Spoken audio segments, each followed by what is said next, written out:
നമസ്കാരം. മലയാളി വാർത്ത ഇൻസൈഡിലേക്ക് സ്വാഗതം. പുതിയൊരു യുദ്ധമുഖം തുറന്നിരിക്കുന്നു.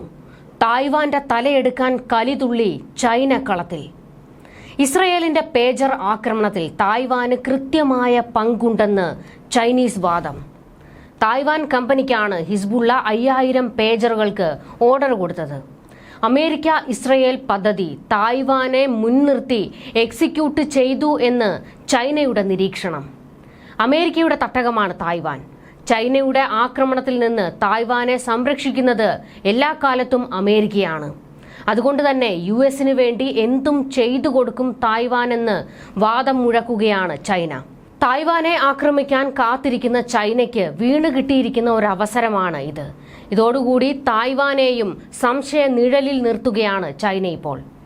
ഇസ്രയേലിന്റെ പേജർ ആക്രമണം അമേരിക്കൻ ഒത്താശയോടെയെന്ന് സമർത്ഥിച്ച് രംഗത്ത് വന്നിരിക്കുകയാണ് ഇപ്പോൾ ഹിസ്ബുള്ളയും ഇറാനും സഖ്യകക്ഷികളും തായ്വാനെതിരെ തിരിഞ്ഞിട്ടുമുണ്ട്. ചൈനയിൽ നിന്ന് ഏത് നിമിഷവും ആക്രമണം ഉണ്ടായേക്കാം.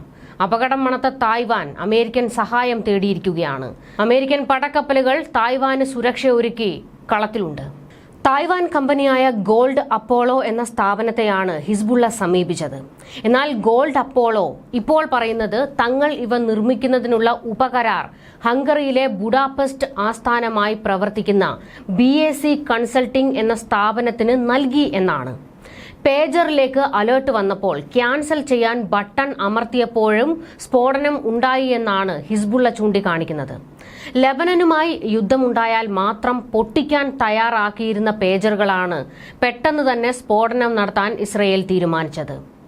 കമ്പനി അറിയാതെ പേജറുകൾക്കുള്ളിൽ മറ്റൊരാൾക്ക് സ്ഫോടക വസ്തു എങ്ങനെ നിറയ്ക്കാനാകുമെന്ന ചോദ്യമാണ് ഇറാനും ചൈനയും ഉയർത്തുന്നത്.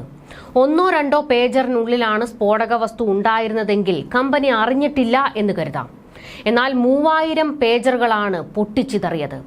ഇത്രയും പേജറുകളിൽ സ്ഫോടക വസ്തു ഉണ്ടായിരുന്നത് കമ്പനി അറിഞ്ഞില്ല എന്ന് പറയുന്നത് വിശ്വസിക്കാനാകില്ല എന്ന് ചൈനയും വാദിക്കുന്നു. ഇറാനും ചൈനയും ഹിസ്ബുള്ളയും തായ്വാനെതിരെ കലിയിളകി നിൽക്കുകയാണ്. എപ്പോൾ വേണമെങ്കിലും ഒരു ആക്രമണം നടക്കാം എന്നുള്ള ഘട്ടമാണ് ഇപ്പോൾ ഉടലെടുത്തിരിക്കുന്നത്. ന്യൂ തായ്പേയ് നഗരത്തിലെ ഗോൾഡ് അപ്പോളോയിലെ ഓഫീസിൽ മാധ്യമപ്രവർത്തകരെ അഭിസംബോധന ചെയ്തുകൊണ്ട് കമ്പനിയുടെ സ്ഥാപകനും പ്രസിഡന്റുമായ ഹിസു ചിങ്വാങ് പറഞ്ഞത് ഇങ്ങനെയാണ്: പേജർ ഞങ്ങളുടേതല്ല, അതിൽ ഞങ്ങളുടെ ബ്രാൻഡ് നെയിം മാത്രമേ ഉണ്ടായിരുന്നുള്ളൂ. ഞങ്ങൾ ഒരു വലിയ കമ്പനി അല്ലായിരിക്കാം, പക്ഷേ ഞങ്ങൾ ഉത്തരവാദിത്തമുള്ള ഒന്നാണ്. ഇത് വളരെ ലജ്ജാകരമാണ്. വാർത്താ ഏജൻസിയായ റോയിട്ടേഴ്സിനോടാണ് കമ്പനി മേധാവി ഇങ്ങനെ സംസാരിച്ചത്. പേജറുകൾ എങ്ങനെയാണ് സ്ഫോടക വസ്തുക്കൾ ഉപയോഗിച്ച് കൃത്രിമം കാണിച്ചതെന്ന് തനിക്കറിയില്ല എന്ന് കമ്പനി മേധാവി ആവർത്തിച്ചു. റോയിട്ടേഴ്സ് റിപ്പോർട്ട് അനുസരിച്ച് കമ്പനി മേധാവി മാധ്യമപ്രവർത്തകരെ കാണുന്നതിനിടെ പോലീസ് ന്യൂ തായ്പേയ് ഓഫീസുകളിൽ എത്തിയിരുന്നു. സഹകരണ കരാർ അനുസരിച്ച് നിയുക്ത പ്രദേശങ്ങളിലെ ഉൽപ്പന്ന വിൽപ്പനയ്ക്കായി ഞങ്ങളുടെ ബ്രാൻഡ് വ്യാപാര മുദ്ര ഉപയോഗിക്കാൻ ഞങ്ങൾ BACയെ അധികാരപ്പെടുത്തുന്നു. എന്നാൽ പേജറിന്റെ രൂപകൽപ്പനയും നിർമ്മാണവും BACയുടെ മാത്രം ഉത്തരവാദിത്തമാണ്. മൊസാദ് എപ്പോഴാണ് പേജറുകളിൽ സ്ഫോടക വസ്തുക്കൾ നിറച്ചത്? പേജറുകളുടെ വിതരണ ശൃംഖലയിൽ എങ്ങനെയോ കയറിക്കൂടിയ മൊസാദ് ഏജന്റുമാർ വളരെ കൃത്യമായി മാസങ്ങൾക്ക് മുൻപ് തന്നെ അവയുടെ ഉള്ളിൽ സ്ഫോടക വസ്തുക്കൾ നിറച്ചിരിക്കാം. ഇക്കാര്യത്തിൽ പേജറുകൾ നിർമ്മിക്കാൻ ഓർഡർ നൽകിയ തായ്വാൻ കമ്പനിയും അവർ ഉപകരാർ നൽകിയ ഹംഗറിയിലെ സ്ഥാപനവും സംശയത്തിന്റെ നിഴലിലാണ് ഇപ്പോഴും. പേജറുകൾ ഹംഗറിയിൽ അല്ല നിർമ്മിച്ചത് എന്ന് ഹംഗറി സർക്കാർ കൂടി വ്യക്തമാക്കിയ സാഹചര്യത്തിൽ പിന്നെ ആരാണ് ഇവ നിർമ്മിച്ചത് എന്ന ചോദ്യമാണ് ഉയരുന്നത്. അതുപോലെ തന്നെ കഴിഞ്ഞ ദിവസം പൊട്ടിത്തെറിച്ച വോക്കി ടോക്കികളിൽ തങ്ങളുടെ ലേബൽ പതിച്ചിട്ടുണ്ട് എങ്കിലും അവ നിർമ്മിച്ചത് തങ്ങളല്ല എന്നാണ് ജപ്പാൻ കമ്പനിയായ ഐക്കോമും പറയുന്നത്.